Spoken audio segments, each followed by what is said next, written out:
এই ঘটনার প্রেক্ষিতে শিক্ষার্থীরা সকাল থেকে জড়ো হচ্ছিল।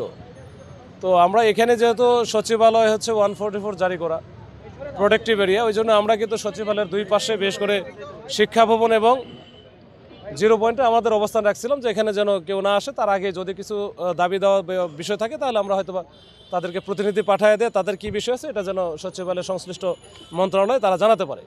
কিন্তু তারা ওই যে দেখলেন হঠাৎ করে অনেক প্রথম দিকে আমরা ফিরিয়ে দিচ্ছিলাম, কিন্তু পরে যখন হাজার হাজার চলে আসলো, যেহেতু শিক্ষার্থী তাদের একটা সেন্টিমেন্ট আছে, গতকালকের ঘটনায় তাদের সহকর্মী অনেকেই গুরুতর আহত, অনেকে নিহত হয়েছেন। তো এই প্রেক্ষিতে আমরা কিন্তু প্রথম থেকে সফট ছিলাম যে কোনোভাবে যেন তাদের উপরে আমরা বল প্রয়োগ করার চিন্তা করি নাই।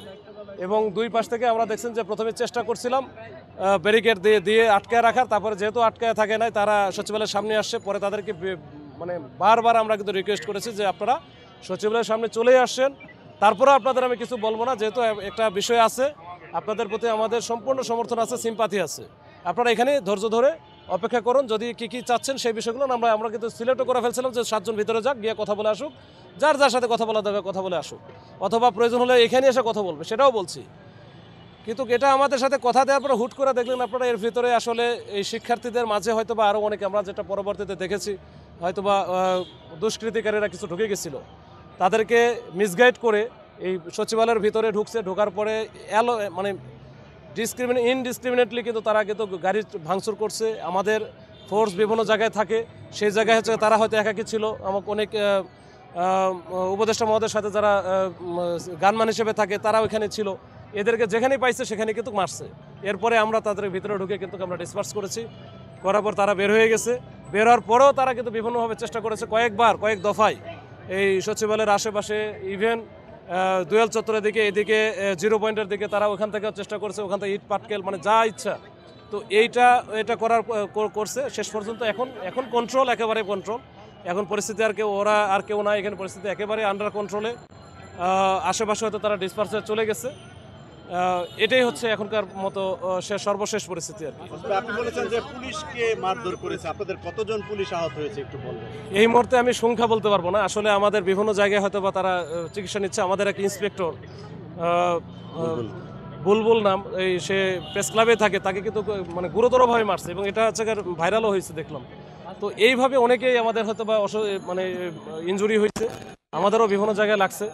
এখন এটা আমরা হয়তো বা সংখ্যাটা এই মুহূর্তে বলতে পারবো না।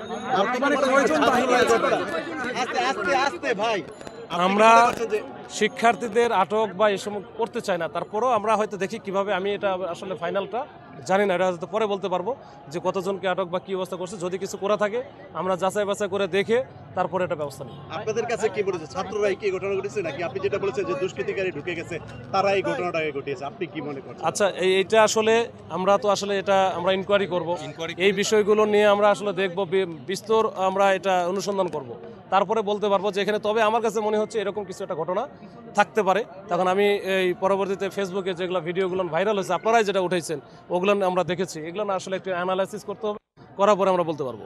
কয়টা বাহিনী আছে ভাই বর্তমানে? আমরা দেখলাম র‍্যাব আছে, কোস্টগার্ড আছে, কারা কারা আছে একটু যদি বলতেন। এখানে পুলিশ তো শুরু থেকে আছে, পরবর্তীতে বাংলাদেশ সেনাবাহিনী আসছিল, র‍্যাবও আসছে, এখন বিজিবিও আছে, আসলে সবাই আছে। এখন তো কিছু নাই, এখন তো সবাই চলে গেছে, এখন পরিস্থিতি একেবারে নর্মাল। এখানে আমরা এখন অবস্থান করছি। আশঙ্কা আছে কিনা পরিস্থিতি উত্তপ্ত হওয়ার? আমার মনে হয় না আর আশঙ্কা আছে, তখন ডিসপার্স হয়ে গেছে এবং আমরা তো বিভিন্ন দিকে ওদেরকে সরাই দিয়ে আসছি, এরকম আশঙ্কা আমি করি না।